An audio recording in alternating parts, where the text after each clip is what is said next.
Yan o, off color. Tapos mamaya maglilipat din tayo ng mga young birds. Alisin na natin kasi mga young birds ko dito nagkaedad na. Lipat na natin sa flyer section. Saka re-reveal ko yung bago nating ibon ha. Abangan nyo mamaya. Speed birds.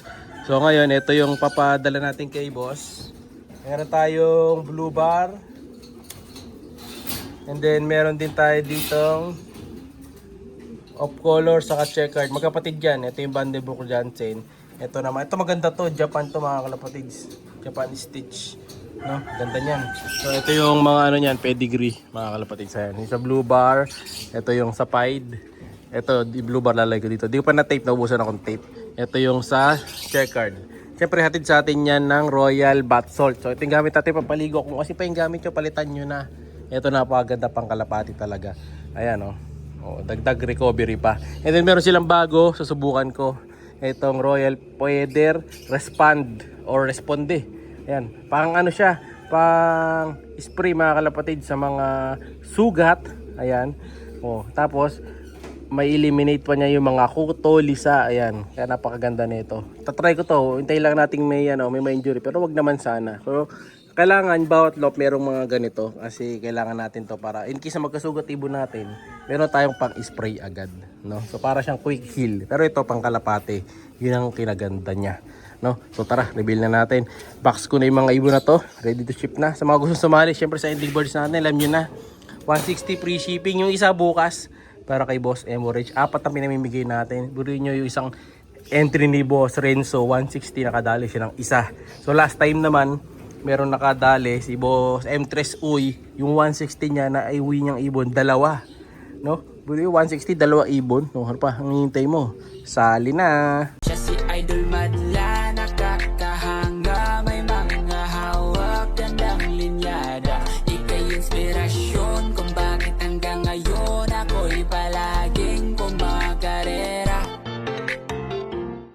Ito na nga mga kalapatids, magla-line reveal tayo ng isa sa mga bago nating ibon. Actually, nakaraan, dalawa na bago nating ibon. Naging 3 na sila. So, ito, papakita ko na sa inyo yung isa. So, ibang ibon natin dito, wala na. Yung dalawang papakita ko dapat sa inyo dito, inalis ko na. Saka ko na lang papakita. Ito muna ang isa. So, yung isa nating ibon is Speedbird. So, galing siya dun sa misa ko sa HTV Lock. So, ano to? Full sieve to ng 48 times. Winner niya na ibon and then 2 times pan race. Yung isa second overall pan race. Tapos yung isa is siya yung second overall din. Dalawang second na siya mga kalapatids. Nag-uwi siya ng 30k yata nakaraan. Minsan naman nag-uwi siya ng 20k. So solid yung ibon na ito mga kalapatids. And then yung huli niya out na ito, sabi sa akin, nag-out siya ng full sieve nito. Nasa nasa 15k ang isa. So tayo syempre bigyan niya tayo ng freebies lang. So ito yung ibon. Ito yung ibon mga kalapatids. Ayan o. Ayan, checkered. So may bulutong lang ng konti pero okay naman yung ibon. Ayan, may bulutong lang ng konti sa may mata pero wala naman yung problema mga kalapatids. Yung mga bulutong naman na ganyan, mabilis lang gumaling. Ang importante yung line ng ibon. So yung bulutong minsan kasi di naman maiwasan kasi nga minsan malamok, no? So ito yung ibon. Ayan siya. Ayan. So kamukha daw to nung isang kapatid. So hindi niya kamukha yung kulay nung ibon niya na si Queen, yung multiple winner niya mga kalapad. Pero di bale, at least yung line at full sieve naman to. Ngayon ito, hindi ko gagawin breeder to mga kalapad. Gagawin natin flyer. Kasi gusto rin niya, testingin natin. Kaya gagawin natin siyang flyer mismo. Sayang naman pagka binreader ko kagad. Subukan muna natin mga kalapatids. Ayan. So ngayon, nakatabi lang muna siya dito sa Gedli. Kasi pagka niligay ko agad sa flyer section to, may stress. So dito lang muna siya. Ayan. Pero if maging okay na yung lagay niya dyan, possible bukas, ilipat na natin mga kalapatids. No? Meron pa nga ako isa dito. Ito, nagkabulutong din yung isa ko dito. Ayan o. Pero maganda katawan nito. Saka naka-clubbing pa to mga kalapatids. Nire-recover ko lang. O ito, baka merong gusto magampon. No? PM lang mga kalapatids. Paunahan lang. Saka meron tayo dito. May dalawang itlog ako dito. Stitchelbaut Cross Bricock. Ito. May dalawang egg tayo dyan. O. May nakatabing itlog dito. Ito, ano lang, pamigay lang mga kalapatids, hindi natin binibenta. Hindi tayo nagbibenta ng itlog kasi itlog lang naman yan mga kalapatids. Madali lang magpalabas ng itlog. Kahit itlog pa nung super champion yan, pagka itlog lang, binibigay ko lang yung itlog mga kalapatids.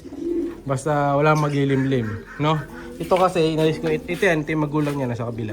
So masyadong bata pa yung anak, kaya yung itlog, inalis ko muna. So kung walang kukuha na ito, itatapon ko na lang mga kalapatids, no? Hindi natin bebenta to.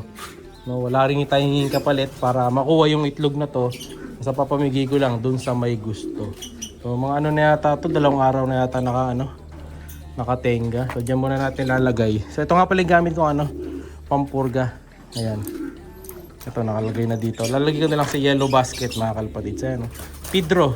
Mas madaling gamitin to mga kalapatids. Pag ginamit mo to sa tubig lang, tapos ka na. Ganun lang mga kalapatids. So ayun, yun nga yung bago nating ibon. Ngayon ito, may lilipat tayo naman sa taas. Ito. So yung anak nung ex machina cross dun sa Alphonse Babaero line Vandenbroek ko. So kukunin natin. So ito, diretso na to sa taas.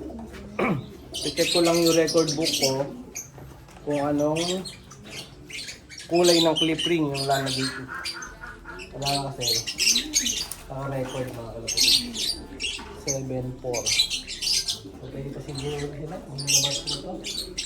Yung unang batch pala, ilang ibon lang.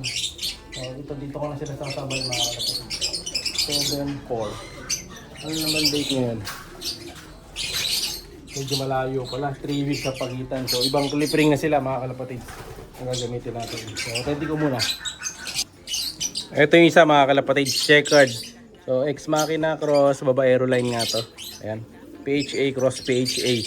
Ayan. PHA bird to mga kalapatids. Ayan siya. Oh. So, checkered na may isang white flight. Ganda ng katawan. Malaki. Ayan. Sana magtamasa. Lagay natin to sa sa dream loop. Ito pa isa mga kalapatids. Utol niya. Grisel naman. Grisel, white flight. Ayan, may 2 puti sa kabila. May 2 puti dito sa kabila din. Nagkaroon lang ng ng konting bulutong sa may tuka. Ayan, nakikita niyo yung mga patay ng tuka sa gitna. Pero okay lang. Naging okay naman din yung tuka niya. At least hindi siya nabingot. Iba kasi minsan nabibingot eh. So PRC banded na to. No? Lagay din natin sa taas. Ito, meron naman tayo dito blue bar. So anak ni Coco cross Taiwan naman to, bali pure Taiwan to mga kalapatids. Tingnan natin kung may speed din. So huling anak na nila to kasi papalitan ko na yung kapares ni Coco eh. Ayan. Sana maging maganda ang resulta nito. Ayan, try natin siya kung may speed nga talaga ang mga Taiwan birds. Alright.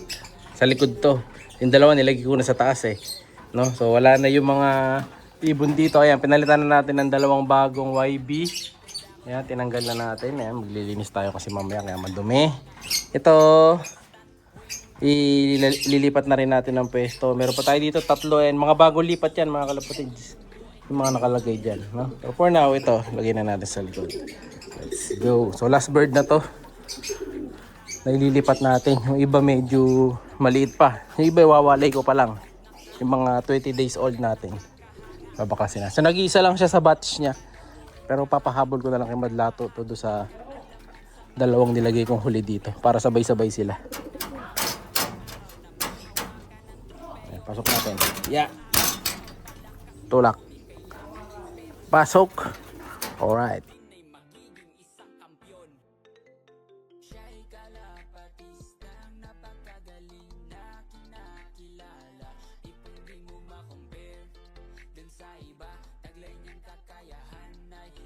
Kabisa, siya si Idol Madla, nakakahanga, may mga hawak, gandang linyada.